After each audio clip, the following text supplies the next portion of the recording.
Welcome back now. A National Day of celebration and fundraising that honours people affected by Alzheimer's and dementia takes place on Thursday, the 3rd of May. The Alzheimer's Society of Ireland's Tea Day will see events take place throughout the country to mark the initiative. Joining us now are Dr. Sabina Brennan, psychologist and research assistant professor at the Trinity College Institute of Neuroscience, and Helen Rochford Brennan, who lives with Alzheimer's. Good morning, ladies. Thank you so much for joining us today. Now, we'll get to Tea Day and all that it involves and how people can get involved in a few minutes, Sabina. But first of all, Helen, you're very welcome. Totally intrigued to hear your story, because you were possibly the busiest lady I've ever heard of, going back a few years when the horrible symptoms of early onset Alzheimer's started to rear their ugly head. Can you bring us back to that period in time and what you were doing back then?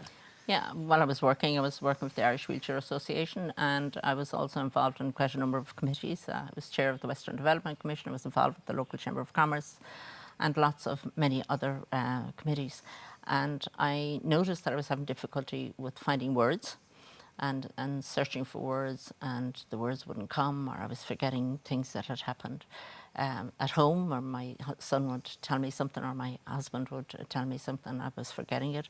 And of course they thought, well, if you were less busy and concentrated a bit more on the home life, which would be the natural assumption, you know, this may not be happening. And I just found it really difficult when words didn't come and you could see people's faces looking at you. I mean, I always say I can still feel that burning silence, because wondering what's going on. Then you have to cover up as to, oh God, you got distracted. And eventually I did seek some help, and I started to seek help when I was 57. Okay. And it took 5 years before I got a diagnosis. But really? No, I know today from working with lots of clinicians that really is difficult to diagnose early onset Alzheimer's. But it was a really difficult time in my life trying to find out what was wrong. You knew there was something wrong, and at times you thought you were going crazy. So to be honest with you, to get a diagnosis, was it more of a relief? It was more of a relief. But at that point, Helen, then when you had that conversation or conversations and the diagnosis was revealed, what's your thought process then? Where do I go? How do I start treatment? What's the path ahead then? Oh, the thought process is not too pleasant. You know you have a chronic illness. You know life is never going to be as it was, and believe me, life is never the same. And so you have to think about getting out into your car and driving home, which is 60-odd miles, and telling your husband and telling your son that all the great memories that were banked along the way were no longer going to be there, and that maybe in an undisclosed amount of time I may not recognise them, or I will not remember. And so you have all of those huge emotions, and you're thinking, where is life going to go? And the problem for me was I was under 65, and in this country there are no services for people under the age of 65 when it comes to diagnosis of dementia. And when I say no services, I mean nothing. No services, nothing.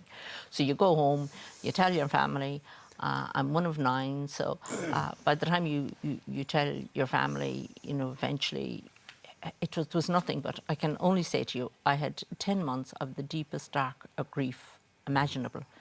Grief for life I would never have.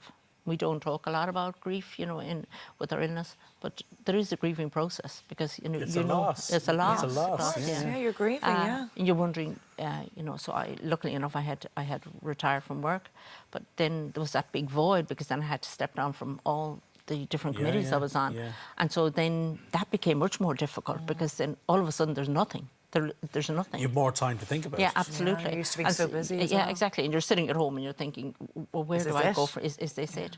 And I, my husband struggled. My husband and son, I'm sure it was such a difficult time for them, because they're watching this woman that never shut up, buzzing about, and then to become just so lifeless in a way. And you did come out of that dark period in time, and we'll talk about how life is for you now just in a minute. But I just want to bring Sabina in here, because Helen mentions speaks of her experience very eloquently, but it is quite frightening that it took a long time to get a diagnosis, and that there are there's no support system in place for early onset. Yes. So most of the research that's conducted, is it for a different type of Alzheimer's? Well, it's for most of the research conducted is for what you would expect in later life, and actually on Alzheimer's disease. Now, Alzheimer's disease is just the most common form of dementia. There are lots of different types of dementia, and the Alzheimer's Society provides supports for all types of dementia, not just Alzheimer's, but it's the most common.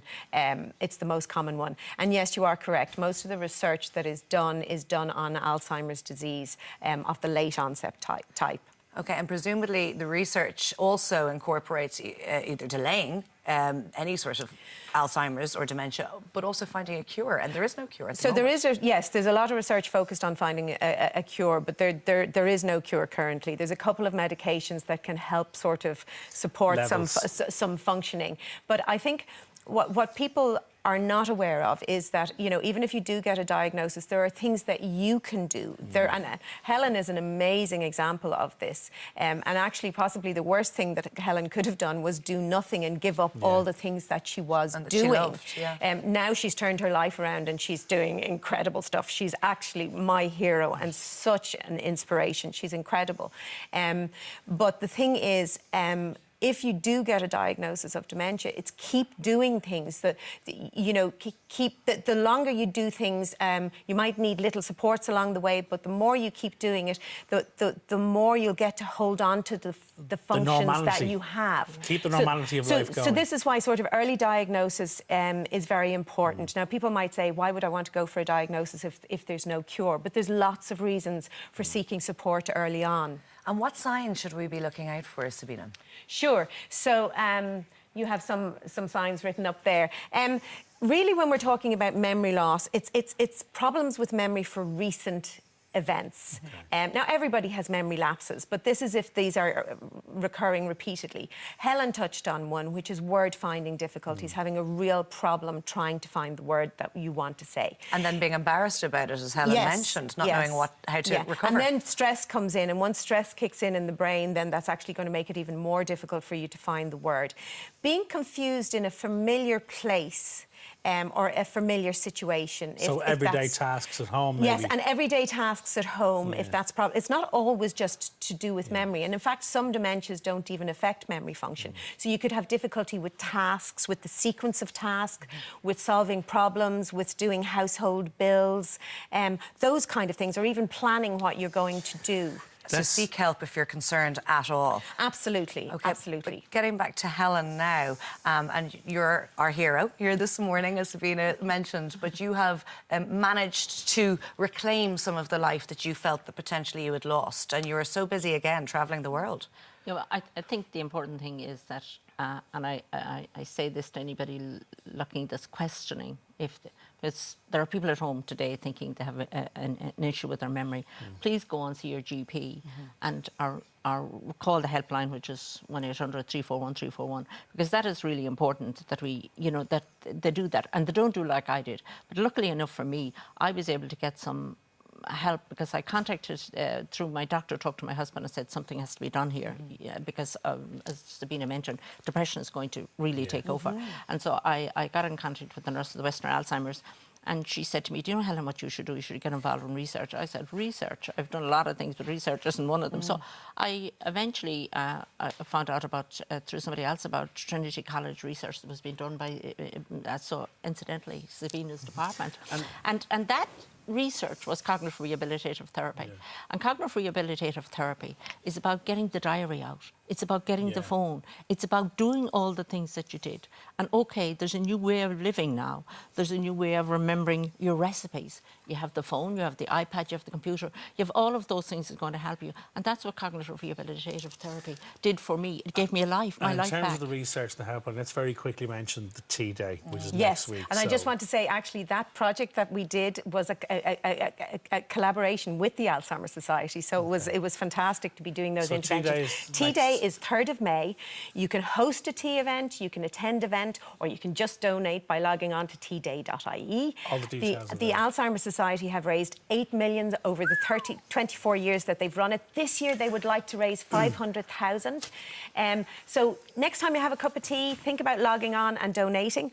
I have to thank the sponsors for T-Day, Medtronic, They've sponsored it for the last 3 years. And also, I have a little announcement that I've been asked to make on behalf of the Alzheimer's Society, and that is their new charity partners are Riverdance. And they're actually going to be performing at the launch of T-Day on the 3rd in the Alzheimer's Society location. Well, look, we'll put all the details up on our Facebook page as well. Thank you for your time. Thank you for coming. And again, can I just say, it's so important to go and try and seek help. Absolutely. Can I just say one thing as well, just about memory loss when people are concerned? It isn't necessarily dementia. It can be a type of medication you're taking. It can be a vitamin deficiency. It can be a thyroid deficiency. It could be a depression. It could be something else. So go get those checked out, and it could be one of those that's easily fixed. Thank you, ladies. Thank you for your time. Thanks for coming in this morning. Lots more still to come. Stay with us.